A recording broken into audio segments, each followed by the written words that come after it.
Hi, I'm Jeff Bier, president of BDTI and founder of the Embedded Vision Alliance. I'm very pleased to be here today with Jose Alvarez from Xilinx. Jose is the engineering director for video technology in Xilinx, and one of the key people within Xilinx who's driving how Xilinx is addressing embedded vision applications. So Jose, thanks a lot for being with us today. Thank you for having me. One of the things that we've seen in other computationally demanding application domains where we've done analysis over the years is that FPGAs have the ability to deliver an enormous amount of parallel processing power and a lot of flexibility to adapt to the specific idiosyncrasies of the algorithms and data types and so on. But that it can be really difficult for engineers to get their algorithms and their applications effectively mapped onto the FPGA, particularly in comparison to software-based processors, CPUs, DSPs, and so on. So one of the things I'm really interested in hearing from you about is clearly Xilinx believes that embedded vision applications are a very fertile ground for FPGAs, and from our previous work, we would agree with that. But how is Xilinx going to make that processing power, that flexibility in the FPGA accessible to engineers so that they can get their designs mapped onto the FPGA quickly? Right. So as you say, embedded vision applications are really well suited for FPGAs, and you get a lot of flexibility, but with flexibility comes the possibilities of doing many things. And you're right, one of the biggest hurdles for instance, software designers is how do you actually take your software algorithm and instantiate it in hardware? Because it's very clear. For embedded vision applications, you have high processing modules that require very, very high CPU cycles. And FPGAs, because of their parallelism and processing power, are very well suited for that. So we address that design challenge a number of ways. One of the ways that we address it is by creating IP.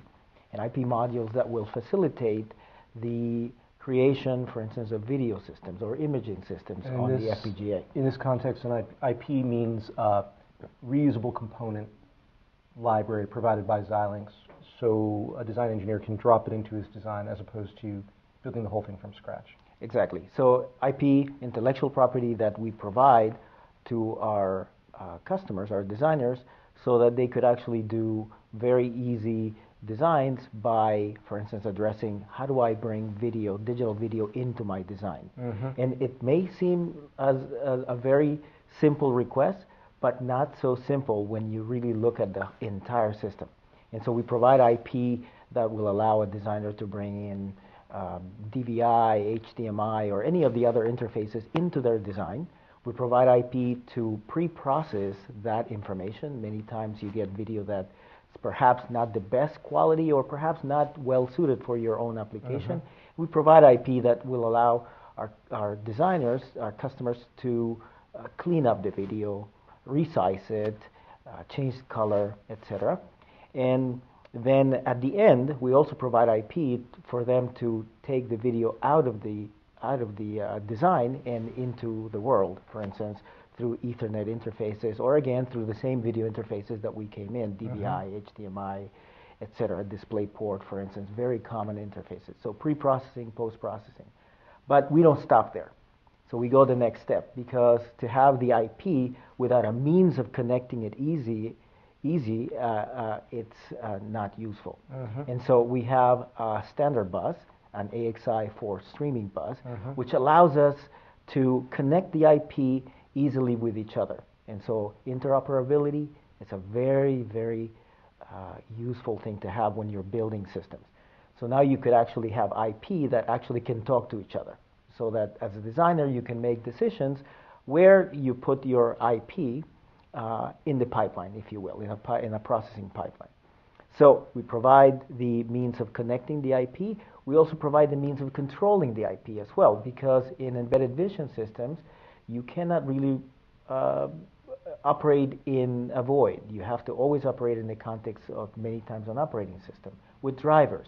We also provide a driver infrastructure that is common to all of the IP. So for instance, a firmware designer will find it comfortable, if you will, to interface to that IP and to control it by means. So in addition to that, we provide API so that you could actually also have your hooks into higher level operating system constructs, if you will. And so if you are, for instance, working on a common industry API, you can have the ability to connect those drivers up to your APIs. And so in addition to all of that we've said, which is IP, the means of connecting it, driver infrastructure, we also provide what we call TDPs, targeted design platforms, which is not just the IP, but complete designs in hardware boards in seamless integration of all of our tools. Many times designers need to go from a tool that does IP design to a tool that does software design, etc. And so we provide the means so that our users can actually very quickly use the TDPs, the targeted design platforms, to get really up to speed much, much quicker than if they did all of their design. So is a TDP equivalent to what others might call a reference design? Then an example design you provide with source code, documentation. I can use it as is, or I can use it as the starting point for my own design? So the TDP actually goes beyond the reference design. Traditionally, what we have called reference designs is a board, some demo, IP, and documentation. What we go now is beyond, and we provide the actual infrastructure with tool integration so that somebody can actually take the design of a specific TDP, for instance, a video analytics TDP, if you will, and the designer can feel comfortable in rearranging the IP, changing the drivers, changing the interface to the operating system if they required one, and actually do actual design, not just a reference design, but really a design that they could actually use for their own products. So a starting point for their own design. Okay, and if the flexibility doesn't happen to be quite flexible enough for my application, then that's where we flash your phone number up on the screen for people to call for more customizability in the IP blocks, right? So the beauty of that, by the way, is that if we provide a common interface bus, let's say, then you as a designer ought to be able to take what we have, take the building blocks, and actually provide easy interfaces to the rest of your system. For instance, a good question would be, well, how do I interface my video scaler to my H.264 encoder?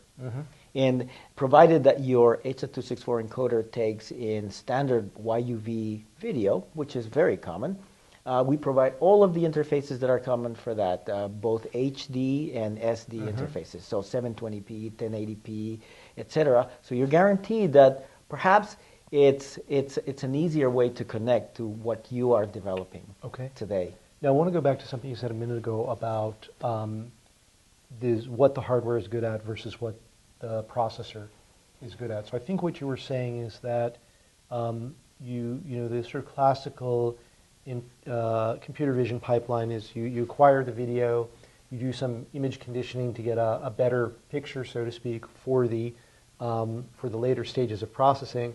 Then you extract information about objects from the pixel stream, metadata. The metadata is information about objects as opposed to pixels. And then the potentially very complex, adaptive kind of decision-making processing that happens on the metadata, that's operating at much lower data rates. From the pixel rate to the metadata might be a factor of 1,000 or 10,000 data rate reduction. So at that point, you no longer need the massive performance that you need for the front-end processing. And so at that point, you're saying, well, run on a processor and make use of all the software development infrastructure that's available on a processor for implementing very sophisticated algorithms and quickly changing them. Am I getting that right? That's absolutely correct. Which actually opens the door to design possibilities. Now that you have metadata, you can have a design possibility that you say, well, perhaps I will operate at a certain operating frequency in your processor, in your CPU, and I will create a certain class of algorithms. By either increasing your processing power in the CPU, your clock cycles, for instance. You could actually create faster algorithms or even more complex algorithms. So as a designer, this gives you quite a bit of flexibility in making your products differentiable across many tiers. It's a great opportunity, as well as giving you the option of deciding on power profiles, for instance. We are leaders in 28 nanometer technology.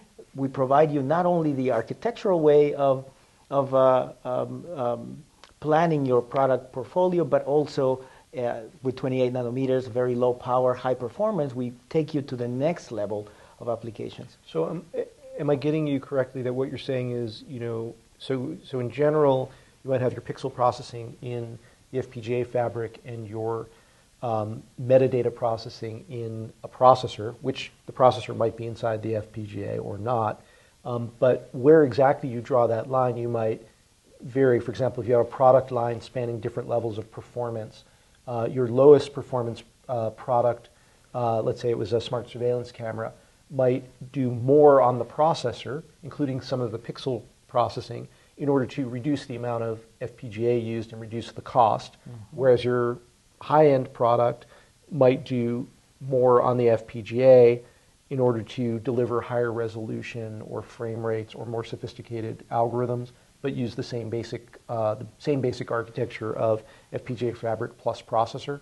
Is that what you're saying? Correct, exactly. And now in our advanced products like EPP, where you have an integrated processor, a dual-core Cortex-9 standard ARM architecture, together seamlessly integrated with fabric, now your options are vast, because now you could actually have that type of integration with tools where you maybe decide to use high-level synthesis tools.